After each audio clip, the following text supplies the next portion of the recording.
So, hello everybody. Welcome to committee training. Hopefully everyone online can hear me as well. But there we go. So, thank you so much for coming, even though it's really, really rainy outside. This is just we're going to do a brief overview of everything that you need to know for running your new society or just running your society, and hopefully we'll be here at the end if you've got any questions. So yeah, let's get started. So this is just a little bit about Meet the Team.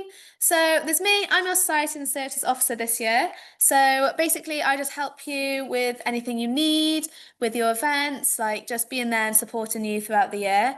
Then we've got Chloe and Louisa, who are over here. I'm going to do a little talk later. They're your Student Voice and Groups coordinators. They'll probably talk about what they do as well, but you'll see them later. Then we've got Tom, who's our Student Voice and Opportunities Manager. And then we've got Hannah, our Academic Rep and Student Voice Coordinator, who works really closely with the academic societies and reps as well. So this is your FTO team this year. So it's just a little bit about us and how we can help you and what we do.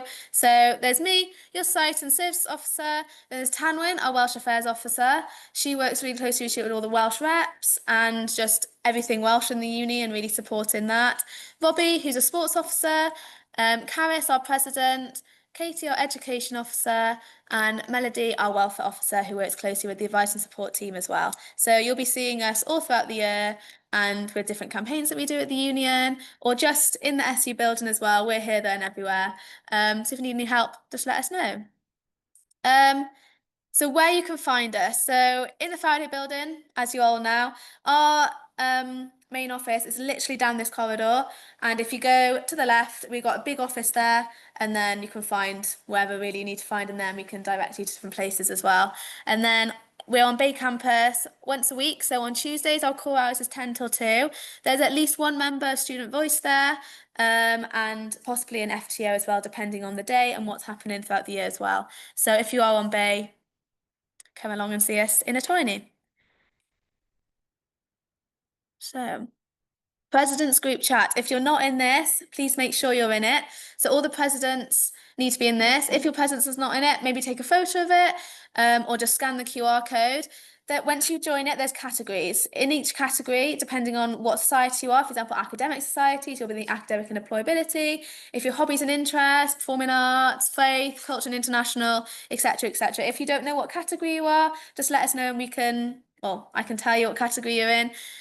So this is really good. You can connect with other societies as well. So you can talk to different presidents. A lot of them have been using it for like events and stuff, or just promoting their own different things. And also I'm in there as well. So it's really easy to contact me. And also your society execs are in there as well. So you'll probably see them chatting to you all, or like if you've got questions, they'll respond to you straight away. They're really, really good. So make sure you're all in the group chat. And then JC's discounts. So most of you probably got it already, but we have society stickers this year, which go on the back of your student card. I have got them with me if you need them. These basically give you 15% off in every day, all day in JC's. So basically make sure you pick one up if you've got it, because this just shows that you're part of a committee and just gives you a little bit of discount. Also, Bottomless Brunch on Saturdays and Sundays is now live, and Society Takeover on Thursdays. So Society Takeover is basically where you can book for meetings, socials, different things, and you can get 30% off while you've got your booking there. So even if you do it for committee meetings or you do it for your events and socials, you can book one side of JC's, etc. And they've also got pool and darts. So lots of things you can do as a society in JC's as well. Okay, so society tournaments. This is something that I've started this year. So the first one was volleyball, and that was last month. So the next one is netball. So if you feel like that you want to come with you can have up to 8 people. You can come with your members or your committee. Just a fun little, I don't know, a fun little game that you can play all together. It is 4 till 7 on Bay Campus. There are still a few slots left that you can go against different societies. Last time the Nepalese Society won volleyball. And then the next month can be like basketball and table tennis and etc. etc. So if you've got any questions about that, let me know. But that is happening on the 28th of November. So this is another new thing that is really good to know about. So Society Equipment Hire. So this has launched this year. You can find how to apply for it and everything through the help desk. All you have to do is apply for what equipment you want, how long you want it for, and basically just give your student name and your student card. No, not your student name, your student number. And then when you come in to collect it in the office, you just sign a disclaimer form and then you can have it and bring it back. Obviously, it's all brand new this year, so you have to please make sure you look after it. And if there is anything that's not replaceable or has been broken, it will come out of your society account to replace it. So, but we haven't got anything from tablecloths to mini mics, speakers, cameras and the lenses, also the camera stands as well, ring lights, GoPros, and all the attachments you can think of. First aid kits, gazebo. The card machine is a work in progress. We have got it, however, it's still being set up, but within the next few weeks, it should be ready for you. But you'll all get an email when it is set up, and then money tins and buckets, etc. So always keep that in mind when you're looking for doing events and stuff as well. Okay, so the committee handbook. Even if you're starting up a new society, this is really, really good to see how, even like from today, you'll have everything that we've done today in there, how to run your society. If you forget about finance things, it's all in the committee handbook. You should have all been given the committee handbook by now, but it's also on the help desk as well. This is honestly designed to just be your go-to guide and refer back to it throughout the year. It's got all the different events that are happening in the SU throughout the year. It's got all about your execs and how to contact them, etc. So if you need anything, this is your place to be, and it's also on the help desk. But if you would like it, let us know if you can't find it and we'll try and find it for you. But it's even good if you print it out and just have it with you. But yeah, that's something just to let you know about. And then these are just social medias to follow, just to keep in contact with what's going on in the union. So obviously there's my one. So that's my work account. There's everything about societies on there, everything with training, everything with events that are going on, anything exclusive to societies, everything about what I'm doing as well. So you can just see what I'm up to, how I'm helping you guys, and etc. like that. Then we've got Swansea Ents page. This is all about events. So everything the events are doing in the SU. It's really, really good just to keep in contact with that. And then obviously our main SU page as well. So just make sure that you're in the loop with everything going on. And I think that's me done. Okay, so we're going on to Great Expectations. Hey, so this bit's not the most exciting. It's just going through the code of conduct, but we'll just do it now to get it out of the way. So anytime you're representing your group, it's also key to remember that you are representing Swansea Uni and Swansea SU. So it's important that you adhere to the rules and regulations put in place by both Swansea Uni and us to ensure that you're protected and operating safely. So who does this apply to? So this applies to all your standard members, associate members, and committee members. So it applies for the duration of when you're a member of the society, events organised by the society, any society-related events organised by us, and any time you could be identified as a member of the society, and during online activity too. If you want, all these will be sent out afterwards, save you taking pictures. So what does this say for members? So do be engaged in society's decision-making, do behave in a considerate way, do treat others with respect, do inform the union of any wrongdoing or issues you see with others, don't do anything unlawful, don't be violent, disrespectful, don't carry out any initiation-style activities, don't encourage others to break the code of conduct. Basically, just don't be a dick, is what we say. So what does this say for committee members? So do involve your members in decision making and act in your members' best interests. This is something that we see pretty common, is that you always decide like as a committee, but you never actually include your members in those decisions, especially with what like events that you're planning, with money that you're to spend. It's really important that you include those. Do communicate with your members and the union. Do act in a democratic and honest way when dealing with finances, complaints, confidential information and complaints. Again, don't carry out initiation activities, don't encourage others to break the code of conduct, don't abuse your powers, and don't do anything you wouldn't want your members to do either. So complaints and conflicts. Some of you are new society, so you wouldn't have seen this yet, but when we start to get into the year, committees start to fall out and members start to fall out with each other, mainly because of poor communication, unfair expectations, personality clashes, or just loss of trust. So ways you can prevent this: number one, just communicate clearly. It's probably the best thing to do. Set realistic expectations throughout the year. You are all studying at the end of the day, and you have hobbies outside of it as well. Respect each other's differences. Build trust through honesty. So if anything was to happen, do reach out to us in the Students' Union. But mediation processes that you can do is voluntary and open-minded participation, share perspective, clarify needs, brainstorm solutions and agree on actions, and follow up to review progress. So if you need any support, so you can reach out to us and our advice and support team. They'll help you with any mediation that's needed. And when disciplinary action will be needed. So breaches by members or committee members to the code of conduct, and serious or repeated violations to rules of policies. So with socials, this is an important one. You are responsible for your actions of your members whilst on a social. Remember, you are representing the university and us. So have an end time, make this clear to your members. This is the end of the social, means your official responsibilities have ended. It's important that you guys enjoy your nights out as well. Anyone that chooses to stay out afterwards is with a group of friends, not on the SU organised events. Always maintain and only if you want to approach. Make sure to organise non-drinking socials and activities. And always have policies, also always apply to policies on the social. So prohibited social examples. So stereotyping a group of people, stereotyping a culture, and forced drinking themes. Any form of initiation, induction, or welcome ceremony. So there's loads of examples that a big one is initiations. We don't really see this with societies necessarily, but it is starting to come over. Obviously, we want you guys to have your welcome ceremonies, but we're not forcing people to eat dog food and things like that. Please don't. Saves us a lot of paperwork. So I imagine you guys don't want me to read this out, but that's just what an initiation is defined as. This will be sent out afterwards. So if you are caught participating in this, you will face an immediate suspension. The university and the SU takes this really seriously, but hopefully none of you have done that yet. So again, I know these are really boring, but it's important that we've only said we say these things on past events. So prevent yourself from any financial liability, any legal fees or damages. And remember that things do happen, especially in socials, that can affect your future. And it's important that you just don't let a night out or your time on committee affect that.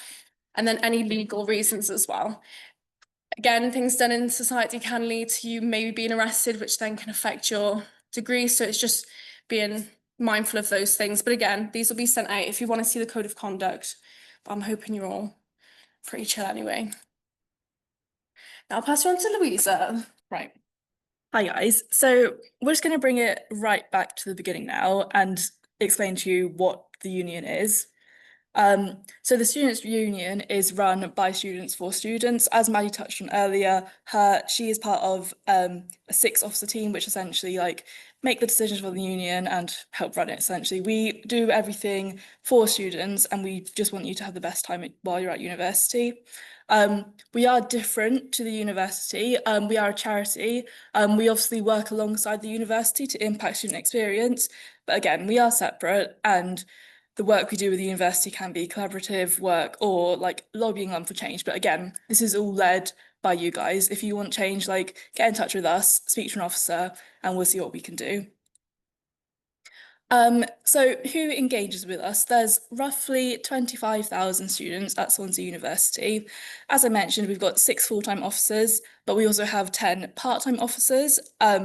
These are students like yourselves, but they volunteer with us. They all represent a certain remit. For example, we've got a students with disabilities officer.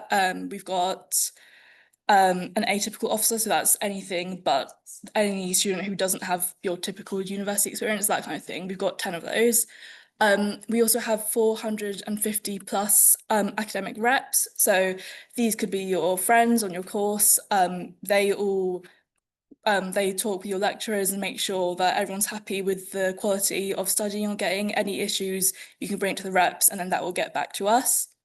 We also have 1,000 club and society committee members like yourselves, and then within the society leaders we have 8,000 individual members of clubs and societies. Again, counting students in any other ways, like before you became committee members, your only interaction with the union might have just been going to Costcut or something like that. So you may not have even known what the union was before this. Yeah, as I said, obviously you're all here for your societies, but we are also part of a wider team. So we've got Cove, which is our venue place. We also have Costcutter. We've got Fulton Outfitters, where you can get your Swansea Uni merch. The nursery for any students and staff who have kids, who have young children, and they want to keep working and studying, that kind of thing. And then, of course, we've got JC's, our on-campus bar and cafe. Also, our advice and support centre. So yeah, as I mentioned, we are a charity, and as a charity, our aim is the advancement of education for the public benefit by representing students, providing a wide range of scientific, artistic, cultural, sporting and social activities, and promoting student welfare and interests without discrimination. So again, like I said earlier, like we are here for you guys. We want to make sure that you have the best time at university. To go into the more specifics of that, we have student representation, which is us working to be the voice and advocate for its student members within and outside the university. Support and development, which is to offer confidential and impartial advice through its advice and support centre. So you can go to them if you have any academic issues, if you've got housing issues, they can help you with a wide range of things. Basically anything a student might experience during their university journey. We also want to foster involvement of students within the wider local community, and of course be inclusive. More on this, we want to host a diverse range of activities and welfare. This is to provide, develop and promote a broad spectrum of activities, including scientific, artistic, cultural, political, environmental, ethical, religious, sporting and social events. Again, this is all to ensure the welfare of the student body. We obviously want to support and develop you guys. So, you guys being part of a society, that's a membership benefit that you wouldn't get without the union. And then finally, we obviously need financial sustainability. As a charity, as a not-for-profit organisation, any income from commercial services is reinvested into providing services and opportunities for students. So every pound you spend in Costcutter, JC's, in a membership, that all goes back to us, and that helps us to develop the union even further. You can also, as the leaders of the union, you can see what each officer is up to. If you go onto the SU website, if you click on the Meet the Team and click on each individual officer, you can see what each one's working on. You can see what again, like I said, what they're currently working on, what their plans are for the future. This is so we can hold them to account. Also, it means that you guys can have a good relationship with our officers. Yeah, we want you guys to have good engagement with them and know that we are there for you. So yeah, have a look on the website and see what each officer is working on. So I'm sure you guys are aware of the Freshers Fair that we hold in September. I know that a lot of you guys are new societies as well, so don't worry, we do have another opportunity for you guys to engage and get more members as well. This is in the form of Refreshers Fair. It's similar to the main Freshers Fair, but it is on Bay Campus this time. So because of that, it means that we do have slightly less kind of stall room for you guys to have a stall. But don't worry, we will prioritise any new societies or ones that we know kind of need new members, that kind of thing. We don't have a date yet for that, but it will be in the later part of January. But as soon as we have more information about that, you will all be emailed about it. So don't worry about that. Here's some inspiration from past stalls. We love a good eye-catching stall. We want you guys to get as many members as you can, that kind of thing. So yeah, just take a look at some of the examples we've had from previous years. Then moving on to the operational aspects, this is basically how you can get the most out of running your student group. So I know we've mentioned it before, the help desk, you can go to hello.swansea-union. This is where you can ask us any questions by submitting a ticket. We also have the knowledge base as well. So if there's a specific query you have, for example, making an event, something like that, you can just type in making events, and then we do have a load of articles ready-made for you to have a read and kind of figure it out for yourself. If you do search for a specific issue and you can't see that, we don't have an article, you can then submit us a ticket, and then if we obviously get loads of tickets for that one issue, that will mean that we can create an article. So yeah, so we won't have to like keep going back and forth. But yeah, the help desk should be your main point of contact with us. Yeah. Kind of as I mentioned, if you go to hello.swansea-union, you'll go to this page, and then on the main circle on browse articles, this is where you can see any ready-made articles for questions you might have. But again, like I said, if that doesn't work, you can always submit a ticket. Again, these are some examples of the articles we have. As you can see, we've got a whole range of things ranging from finance, just general membership stuff, democracy. So this is where you can find things about elections, that kind of thing. But yeah, I'd encourage you all to have a look. You can also find out about the room bookings here. I believe we're going to talk about that more later, but there is an article about the room bookings, how you can book, that kind of thing. It will also show you all the rooms we have to offer. And then on each room, it has a description of like what there is, the layout, if you've got access to a screen, that kind of thing. Okay, so I thought we were going to talk about room bookings later, but apparently it's now. So here we are. So yeah, if you go to the help desk article under room bookings, it will bring you to the booking dashboard, which is this. To make a booking, it's really simple. You literally just press make a booking, and there it will bring you to this page where you can put in all your information. So what the activity is, how many people, what room you want, any kind of special requirements, that kind of thing. And yeah, you just put in all your information there. We do have terms and conditions for the rooms. Like, we don't own the rooms, they are from the university, and they kindly let us have like these rooms. So terms and conditions are that we will need 10 working days notice when you put in a request. This just gives us time to actually process it and see if we have rooms available. We are only a small team, so yeah, that's why we need that long.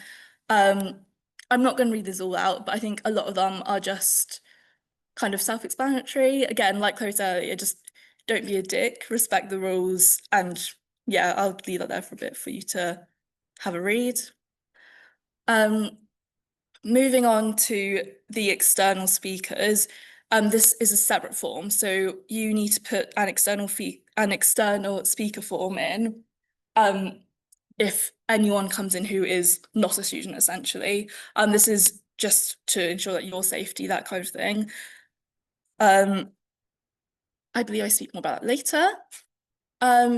Again, with each room request you do, you need to make a risk assessment. There is an article on the help desk with a generic risk assessment that will pretty much cover you for any activity that you might do. It looks similar to this, but essentially you just need to fill in what your society is, and if there's anything which varies massively from it, then you'll just need to add that, and then you need to attach that to each room booking that you do. So yeah, back to the external speaker. As I said, it's essential if someone comes onto campus that isn't a student, and then there is an attachment section on the room booking.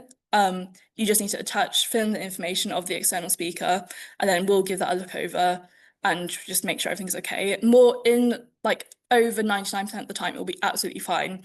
We just need this extra security level, essentially. Okay, so navigating the admin panel, this is where you can really make the most of being student leaders, and this is where you can kind of advertise your events, that kind of thing. So starting at the very beginning, how to log on, basically you just need to go to the Student Union website, click on the Swansea University single sign on, and then you'll be brought to the main page there. Then in the top right hand corner, you'll see those 3 lines. You just click down there, and then you should see under the organisations. If you click that, it should bring you straight to your society page, and then you can access the admin panel straight away. So this is what it looks like. It might look a bit different for you guys because you might not have all the permissions that we have, but I will just go over the kind of basic ones that I don't go into more detail later. So on edit details, you can edit your logo, description, and contact details. You can also add any social links that you might have. So then students can just click that and it'll go straight to your Instagram or whatever. I'll talk about events and finance later. Members is also quite a good one. This is basically where you just see a list of all your members. You can see who's a standard member, who's an associate, that kind of thing. That also links with the messages panel. Basically, this is where you can send emails to all your members. You can also create groups as well. So if you've got a specific trip that not all your members are going to, you can create a group and you can just send an email to those people who are going on the group. But yeah, this will just send, as long as everyone has bought a membership, they'll all get that email. I believe I'll talk about everything else later. So selling products, tickets, and membership. So a product is an item or a service. So for example, it can be merch or a competition entry.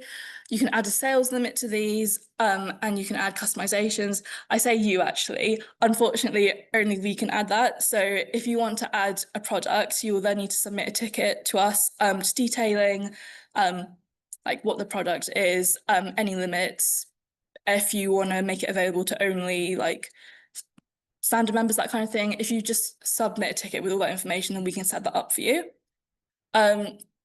So memberships, you can have a standard, generally standard or associate. Standard are for any current students, and associate is for anyone who isn't a student. So that might be a recent grad, a staff member, anyone who isn't like an immediate student. The membership year runs from the 1st of August to 31st of July, and students can only have 1 per group. If someone's accidentally bought as an associate membership and they need a standard, again, submit us a ticket and we can change that for you, no problem. Yeah, once someone has purchased a membership, it will show up on your committee list, not your committee list, your members list, and you can just see all your members. And then with tickets are essentially a product, but they are linked to an event. I'll talk about more about events later on, but this can be things like an AGM dinner, a specific trip, that kind of thing, but you can only create a ticket once an event has first been made. So let's say you've got some products on the stall and you want to see what people have been buying. To do this, you need to create a sales report. There are 3 types of reports. There's a sales report, which is essentially the most basic. It will just show you how many of each item has been sold and how much money was made from that sale. And then moving on to the more advanced reports, there's a purchase report and customizations. A purchases report will be a breakdown of who bought each product, ticket, or membership, and it will also display which items have been purchased. And then with a customizations report is if you put on a hoodie but you want to add like sizes from XXL to XXS to like XXL, if you want any colors, that kind of thing, you put a customizations report, and this will just show you who bought what, so who bought what color in what size, that kind of thing. This is what a sales report will look like. So as you can see, it has the quantity and the total amount. So moving on to creating an event. So you basically just click on the event section of your admin panel and you put in the details of the event. So event name, ice skating, when is it, from this day to this day, these hours, that kind of thing. Yeah, if you've got a multiple day event, if you tick the little box there, then it will show on the calendar each day it's running. If you don't, it will just show the first day. But again, a lot of this is just kind of self-explanatory. This is what it would look like on the page. So yeah, when you've added the ticket section, all the if you have multiple tickets, they will show in this section here. Similarly with any sort of customizations or anything, if you have specific tickets that you need, for example, students, non-students, students with +1, that kind of thing, unfortunately you can't create those yourselves. You will have to submit a ticket and we will set that up for you, but you can create the kind of basic ticket system. Yeah, again, I covered this earlier, it looks very similar to creating an event. This is just where you can put the specific tickets, and then this will link automatically to the event that you made.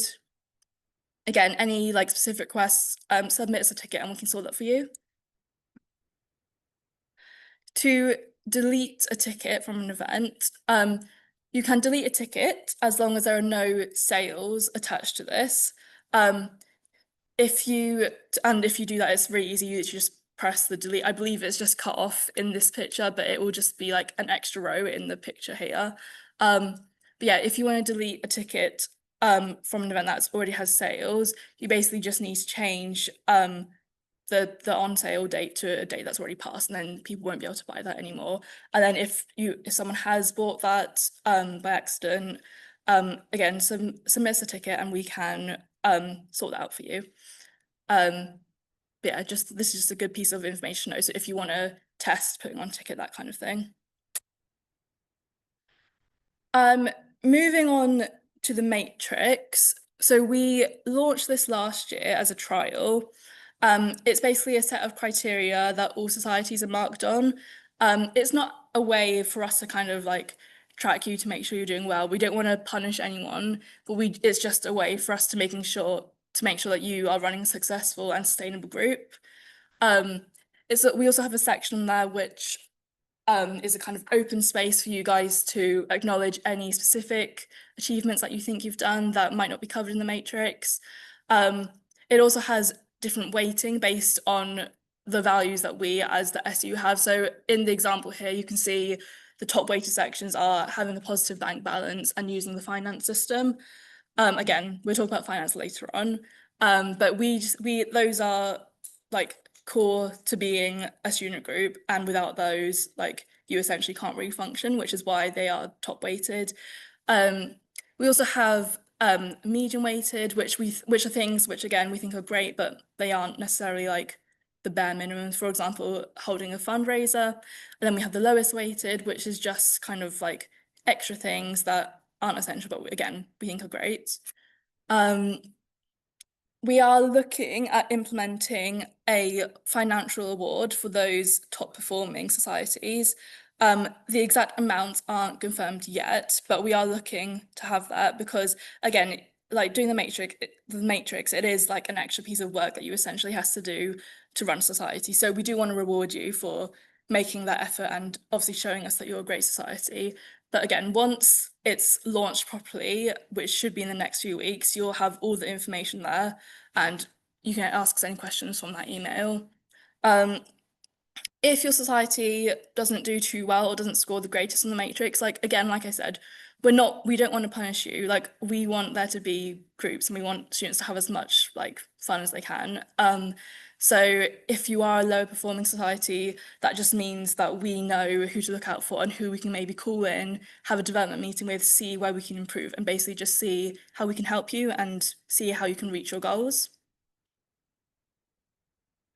So moving on to some more governance stuff. The Constitution is essentially the governing document for all student groups, and it is the foundation of how student groups should operate. We changed the system earlier in the summer to make it kind of easier, more user-friendly for each society. But yeah, without filling this in, we we basically can't consider you active, because by signing this, it means that you agree to like the SU procedures and that kind of thing. So yeah, it's not a lot of work. You just need some basic information to fill out. Again, this is all listed in a help desk article. But yeah, we will be checking if constitutions are filled out in the next few weeks. So if you haven't done that yet, please make sure you have. It's also just a really good document just to read and learn more about being a student group anyway. So it is an interesting one to have a look at. So please do that. So last section from me is elections. We need, again, for you to be considered an active society and the sustainability of the society, you need to be holding annual elections through our website. This is to elect a new committee for next year. If a committee member steps down and you need to replace them, you also need to fill out an election. Some of you might be aware of AGMs. That's basically a rundown of how the society has done this year, or the past year, and like what its plans are going forward. The elections are different to an AGM though. Lots of people just combine them into the same event, which is totally fine. For an election to be counted as valid, essentially, you need double the number of committee roles plus one standard member. So if you've got, 3 committee members, you would need at least 7 votes for us to count the elections valid. This is just to ensure like you do have a majority, because societies are student-led, and the committee should be doing what's best for students. To set this up, you need to go to the help desk. We have a whole article about it. You need to fill in a form. It's just really basic information, such as when do you want, like the dates of when you want the election, when you want us to open and close, any manifesto dates, that kind of thing. And you just send it off to us. We do ask for a minimum of 5 working days, because again, it's only a small team and we do need time to do this. But again, more information can be found in the handbook and also in the articles on help desk. Yeah, I believe that's all from me. Just a brief one as well, based on what Louisa was talking about. So with the products and event tickets, so our What's On page, during our highest, so with freshers and things like that, we have at least 20,000 active members go onto that site a month. And we do have some societies that confuse merch with putting them up as events products and putting them up as actual products. So if you want to sell society jumpers, you would put that up as a product, but we can't add pictures. So that's something you would share on your WhatsApp groups, your Instagram, emails. So please try not to clog up the What's On page, because having 11 different jumpers up for sale hides 11 different societies events. So it's just something to be mindful of. If you are unsure, just pop us a ticket and we can put it up for you. That's no problem. So going on to finance now. We call this SGF, it's just a student group finance. So this is how you access your bank account and submit different requests that I'll go through now. So again, you access it through the admin panel. And then that's what it would look like on your end roughly. So it'll show you any pending balances and how much you have in the account. So different request types. So the new money request is the most popular. So on that one, you can do pay supplier. So if you pay an invoice for a company, a reimbursement if someone's paid for fuel on a trip and they need that reimbursed, and then an advance. So if you have a bake sale coming up and you want to buy some ingredients, you would just get us a rough list of how much it would cost on Tesco online, and then you can just ask for the money out of the account for that. And then also there's the new sales invoice. So if you're selling a product or a service, so sometimes we have this, so for our swimming club, they invoice all the other swimming water sports. So they'll invoice them the pool hires that we make. So never make your own invoice, just get us to make the invoice. And then also a purchase order. So this is just a promise to pay something. So if you are doing a merch order and you haven't got final numbers yet, you can get a purchase order through us. So when you are paying a supplier, we can only pay an invoice if it has this address. So this is on help desk as well, but without this, it will be referred back to you. Just for our auditors, it just has to have that. So how the approval timeline. So first you put it through SGF and then it has to be approved by committee. So only the president and the treasurer can do this. So if the president submits the request, you can't approve your own. So you'd have to get the treasurer to do it and vice versa. And then it would then come over to us in the Students' Union. So myself, Louisa or Maddie will review it and just make sure you're not spending money willy-nilly. And then it'll go over to our finance team then that will approve it on their end. So let me just, with our SGF, on Mondays and Wednesdays, we process the money. So if it's backs, it'll take 3 working days. So the cut-off days, if you want it processed on Monday, you send it to us Sunday night. If you want it processed on Wednesday, you send it to us Tuesday night. If there are emergency payments, which we ideally don't want, just pop us a ticket and we can get that sorted and paid like over the phone. So just a few do's and don'ts. So always attach receipts and invoices to requests. Pictures, don't tell me how much something is. It's just, obviously I'm not saying you all do this, but sometimes people, like if you have a receipt for Tesco, I will scan through it to make sure you're not paying for your own shopping, things like that. Make sure requests are done in a timely manner, especially over Christmas. We do close on the 17th this year, so we'll do a payment run on the Monday before, which is the 15th. So make sure that everything is processed before that point. Make sure you regularly check SGF, just make sure that you don't have 7 things waiting in there that could be £1,000 and then you're £1,000 down and you haven't put it in your budget. Get quotes from various people. Just make sure you spend money wisely. If you are unsure about merch or hire for a venue, just reach out to us because a lot of times we have loads of examples of things that might be cheaper for you guys. And as well, it's good to create a budget. If you are new to this, I get it can be, I was never good with my money as a student, but it can, when you get like 3K, like I can literally do everything with this. It's very easily spent on nothing. And if you do fuel reimbursements, there is a form on Help Desk. If you just type in fuel reimbursements, it will tell you like the pence per mile. We've worked that out for you, and it just needs to be signed by someone else on committee. So you're not just putting petrol in your own car. You just need to make sure it's legitimate. Another thing as well, it's going to go on. So it's against our constitution to hold an external bank account. So in the past, we've had a couple of groups that have had like 30 grand in another account. We don't know what that money's going on, and people can put in complaints about those things. So please don't hold an external one, or even if you can't hold any money in your own personal account, you have to deposit that into your society's account. 1, don't spend money you don't have. We will allow you to go in an overdraft if you're waiting for money to come in. And we do have societies that sometimes will go in at the end of it. We do have to pay a company at the end of the day, but we will kind of pull you up before that happens. And you cannot use alcohol unless we authorize it. So a couple of examples, I'm not going to pay for you to do a bottomless brunch.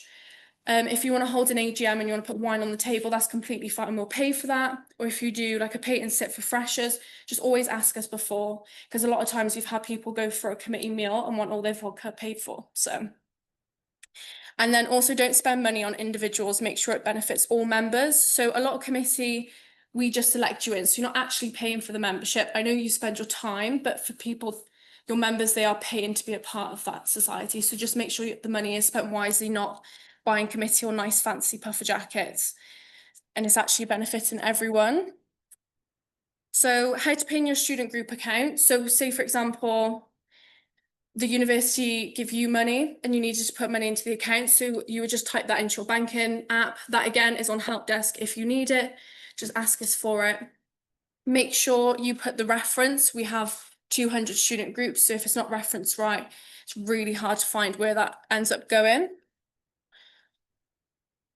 So sponsorships. So this is a big one we're trying to push. Obviously, you guys are aware that we don't have a never-ending pot of money. The university is in a different financial situation than what it used to be a couple of years ago.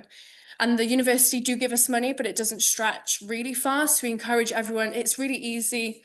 Ask anyone to sponsor you. It doesn't have to be related to your society. It could be for that all you have to do is wear their logo. It could even be discounts in some restaurants. It could even be that you get bookings for free. You can hold a social there.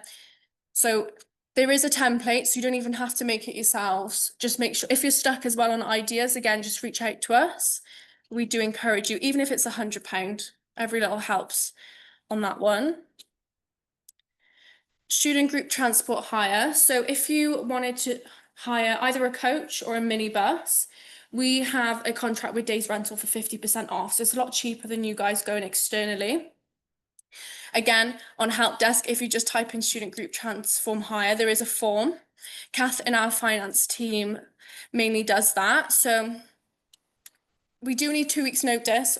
Sometimes like not 3 days notice because Days Rental have their own company, but just a few terms and conditions. You have to be over 21 and under 70 years of age, hold a full UK driving licence for at least 2 years.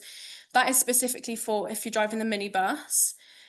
We have to have a copy of your licence on file, usual rules of the road, no drink driving, no driving on phone, no smoking, vaping in hired vehicle.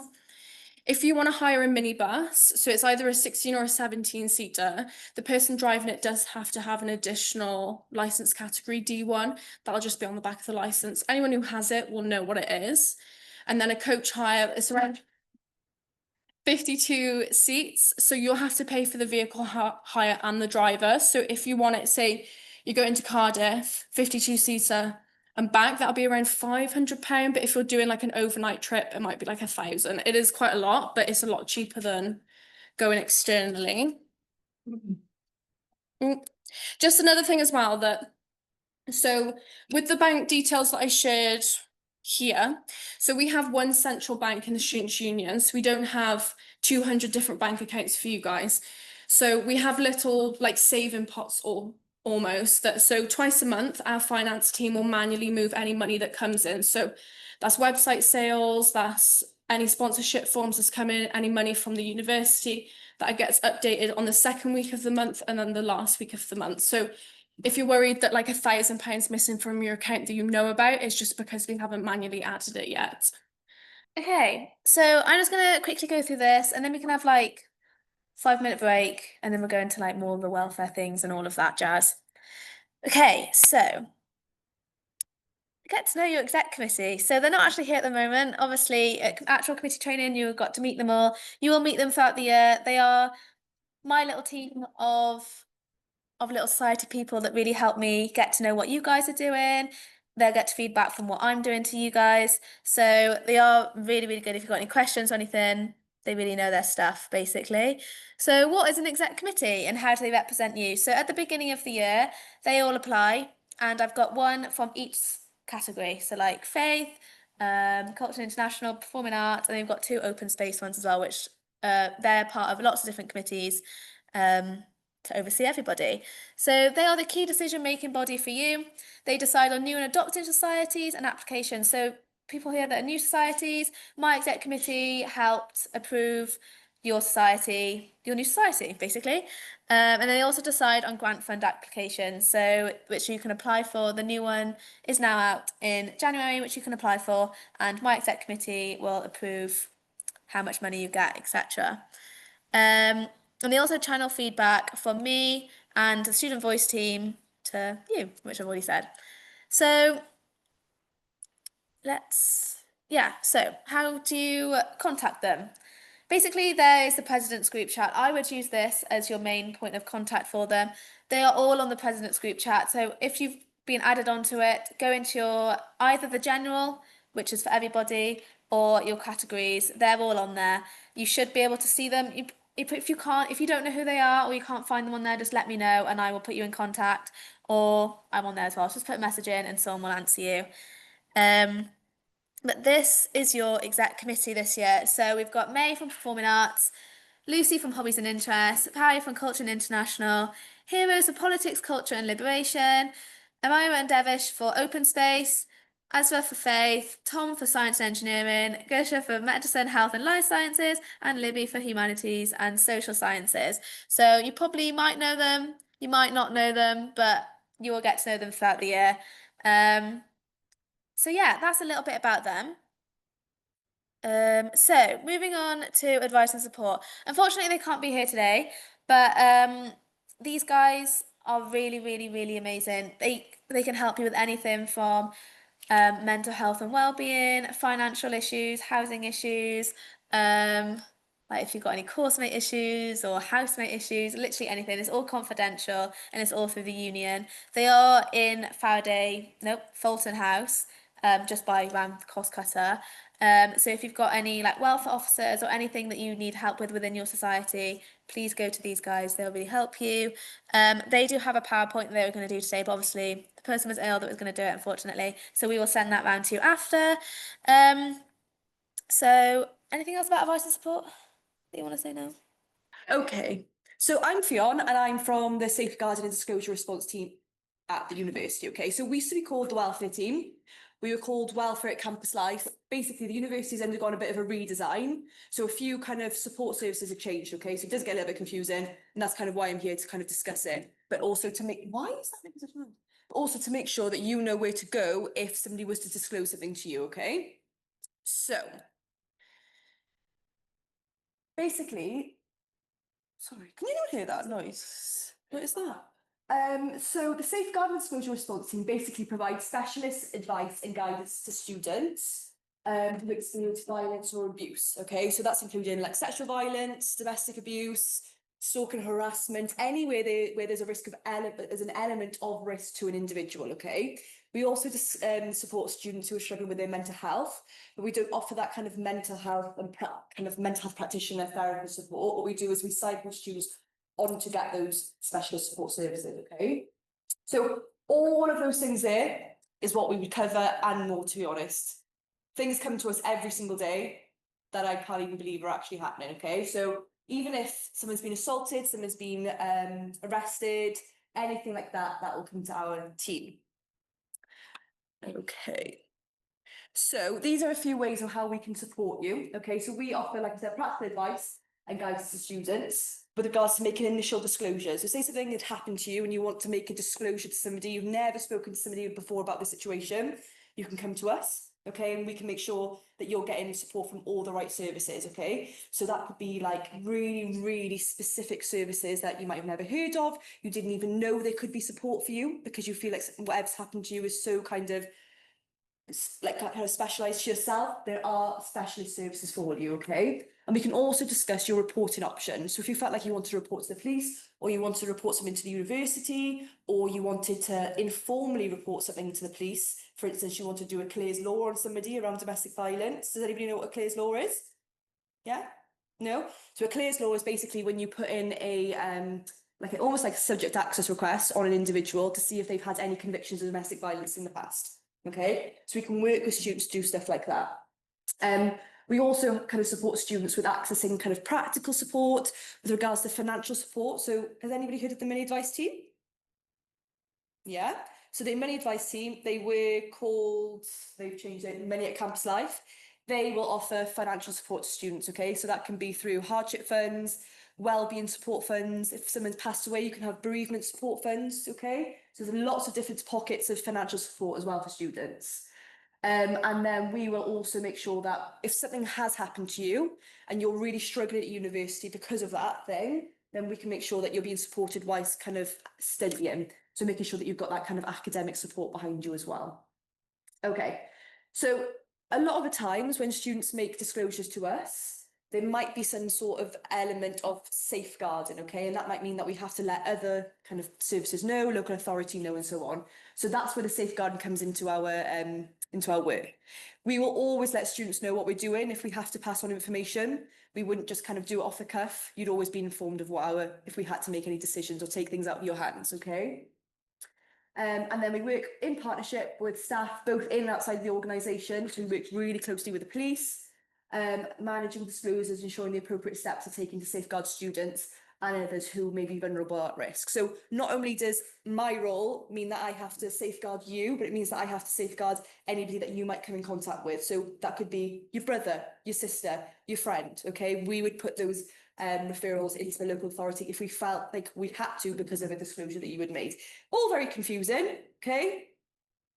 It's very confusing on day-to-day, every single day, to be honest. So if you have got something that you're unsure of, you're not sure where to go to, do just come to us, okay? Ooh.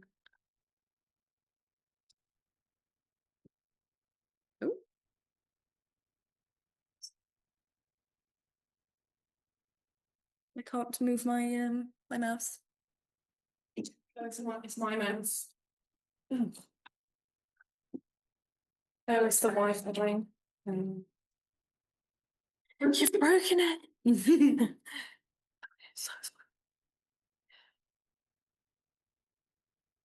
sorry, it's the Wi-Fi thing.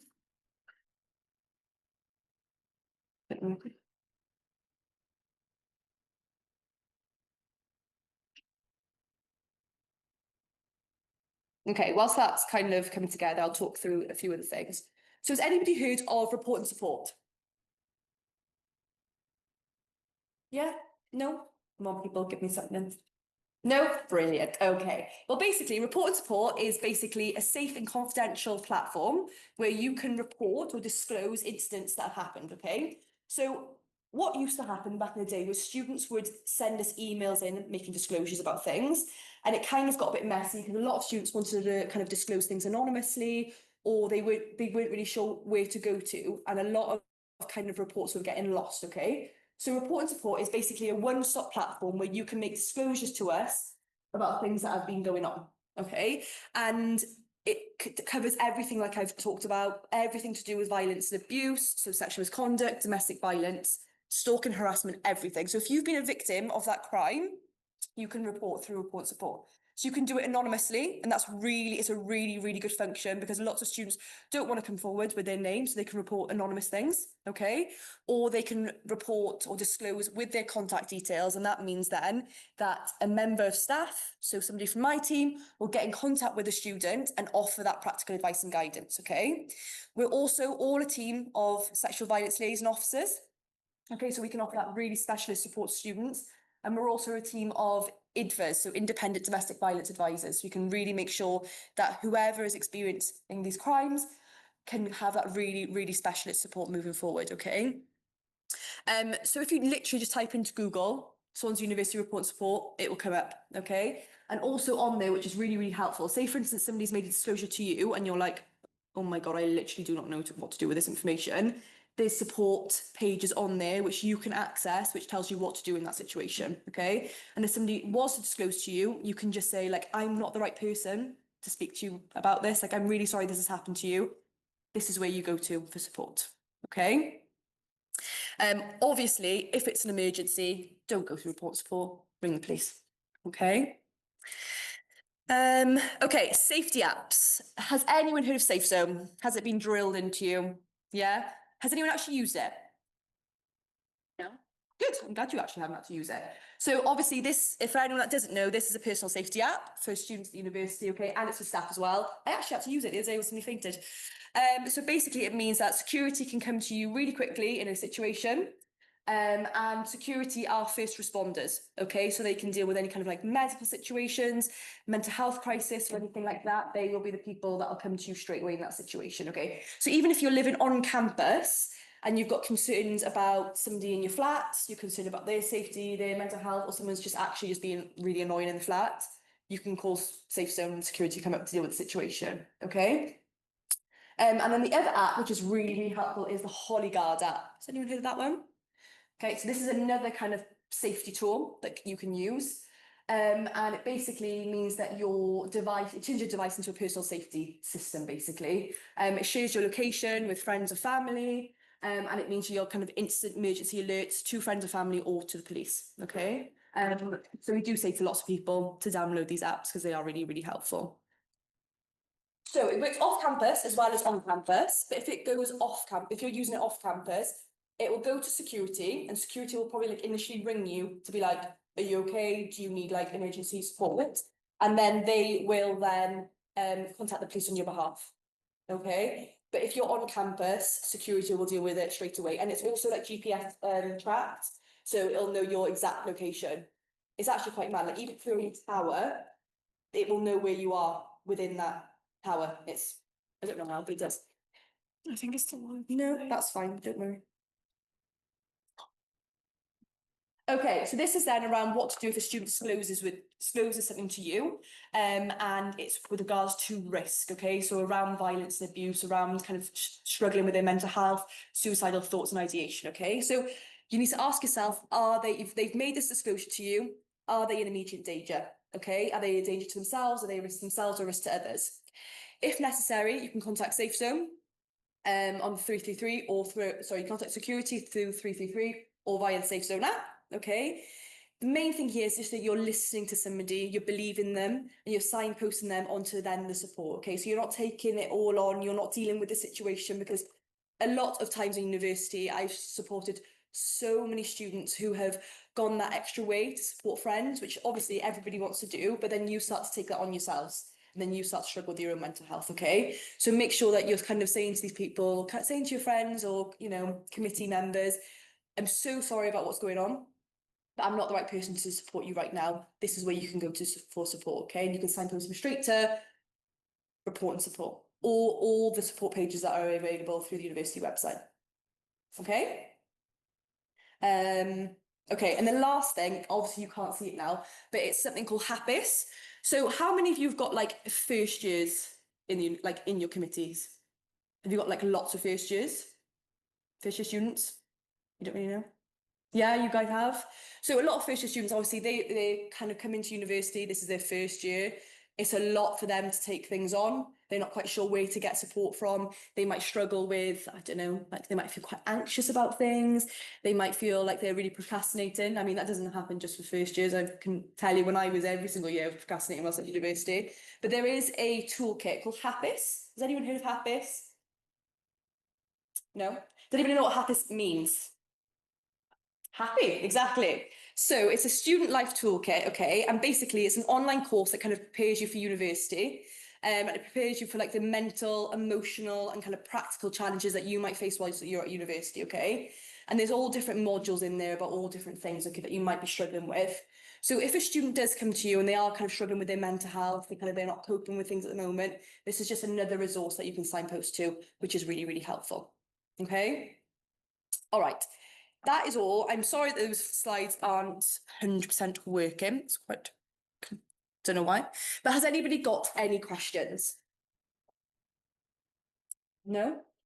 Okay. One thing I was just going to go over really, really quickly was, because we see this every single year, is just when something happens within a committee, say there's a bit of a falling out, and, you know, I can see you laughing, a bit of a falling out and a kind of situation occurs, and then the kind of presidents or kind of this general secretary or whatever you kind of call yourselves now, you kind of come together and you kind of want to deal with the situation, okay? And you're like, what did you say earlier? I'm gonna suspend this person. You can't, okay? You can't do that. You can't just do that. It has to go through the students' union, okay? And if something has happened, say somebody within your committee has committed a crime, and you want to suspend, obviously I can understand why you don't want to do that, but you can't do that. It needs to go through the formal channels, okay? So you need to let the students' union know, and I would definitely would recommend you letting the safeguarding team know, okay? Because it happens every single year, and then it's always turned into a little bit of a mess. All right? Okay. What I'll do is I will send our email and everything to the team, and then if you could disseminate that, that would be absolutely amazing. But if anyone's got any concerns or they want to speak to me afterwards, let me know. I can hang around for a little bit. But the main thing is that you know where to signpost to in situations where you are concerned about risk, okay? Cool. I will stand outside for a little while, so if anyone wants to come see me, you can do, okay? Thanks, guys. Just to clarify as well, with the, I think get confused with committee members. If there is like issues with committee members, so like say the treasurer's not doing their role, bring it to us, but you can also do a vote of no confidence. So that's only with committee members, not actual members. So if you think someone for valid reasons shouldn't be on committee, you can do, like you can either meet in one of our spaces, we can book you, so you bring like the evidence as to why, and then you all vote against that person. Hopefully it doesn't result in that, but just Sure. again, yeah, contact us. Sure it will. Anyway, thank you.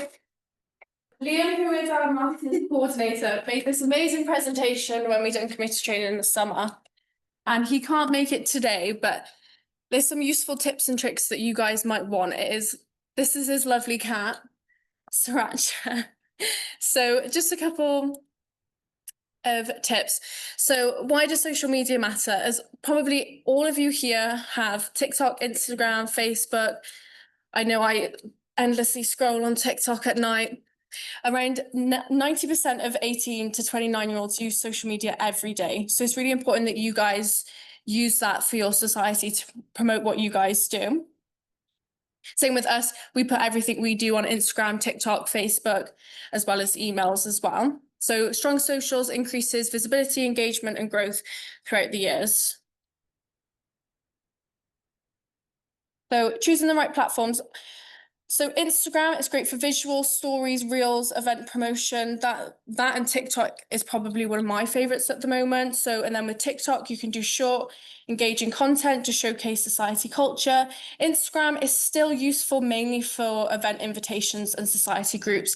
I don't think with our social media as well, we don't really get as much engagement on posts on Facebook, just like events and group chats. So with logos and colours, can anyone see the word next to logos? What it says? No. So no, it's because it's blues on blacks. So what Liam said is please don't put blacks on blues, yellows on whites. Just make sure when you do post that you take into consideration as well that some people do have disabilities, or if they're colourblind, there might be certain colours that they can't see. So especially with that one, don't do that. Here's a really good example of the Latin American Society. They won the social media last year. Best social media. Yeah, they were the best. Like not every post is the same. It's loads of colour. It constantly changes. Like it's really good and they get really high engagement from that. Not saying you have to do that, but it's just a good example. Have a nosy at other societies that have really good engagement, especially for some of the new groups that are here.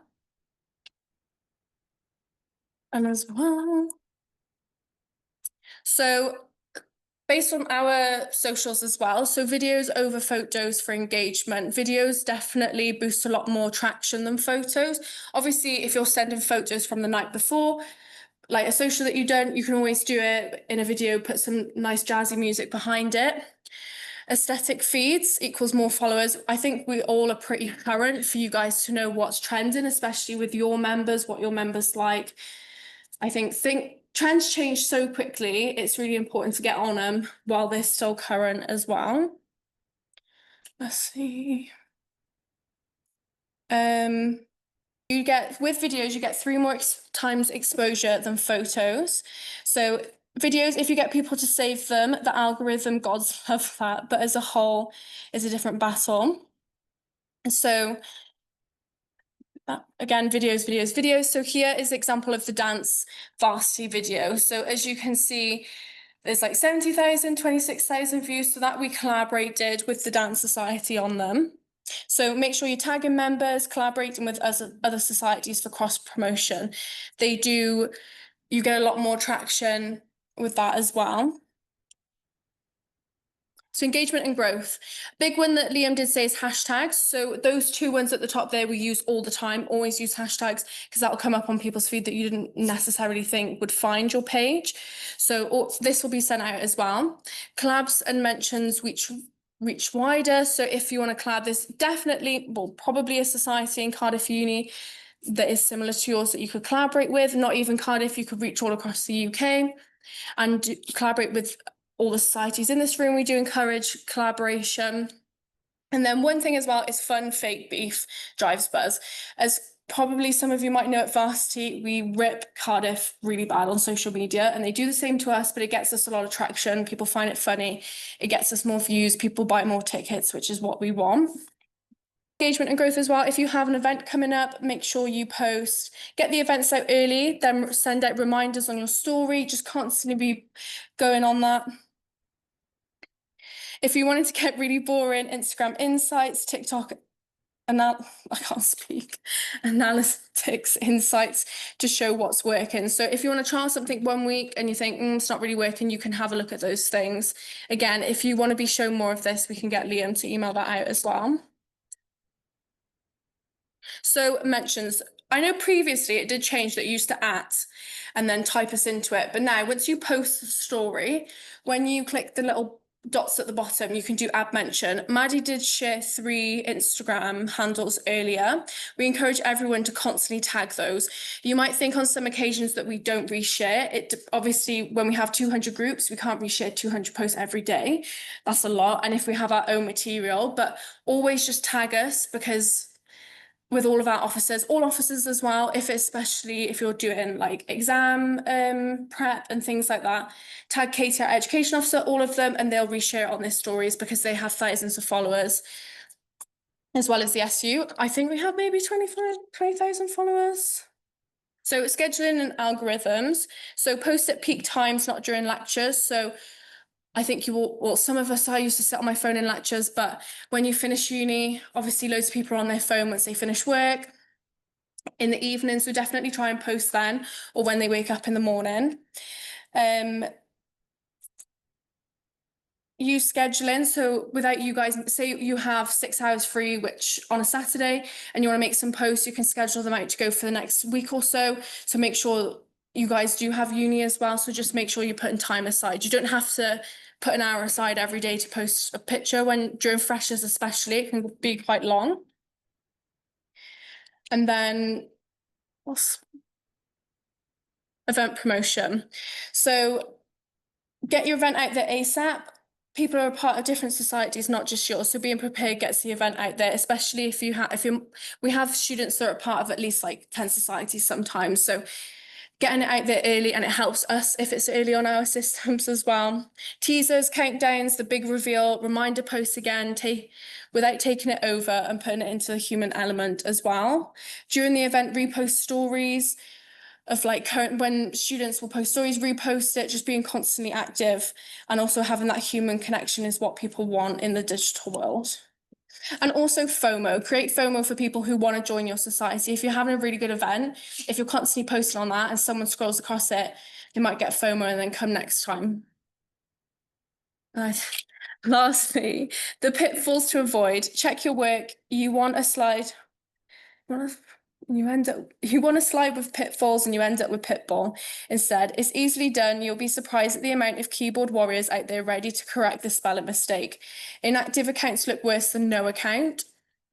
So I know some of you, if you are adopting a society, please get on that account and start posting more. Over posting or only posting promotions feels spammy. People want to see people. If they never see who's behind the account, there's nothing to connect to. Ignoring accessibility, add captions to videos, alt text for images. So obviously there are some students that might have hearing difficulties, so make sure that it's accessible to everyone. No social media, like I said at the start, is the second most important form of communication, but the first will also always be the word of mouth. If you get your community members talking and engaging, then that's when you know you've made a positive impact in the world. Thanks. Does anyone have any questions on that and what was covered today? I know it's been quite long, I'm sorry. But if you do have, what's next? Oh, not that. If you do have any questions, just feel free to submit a ticket there's a big QR code on the outside of the building. But thank you all for coming. Bye guys, thanks for joining.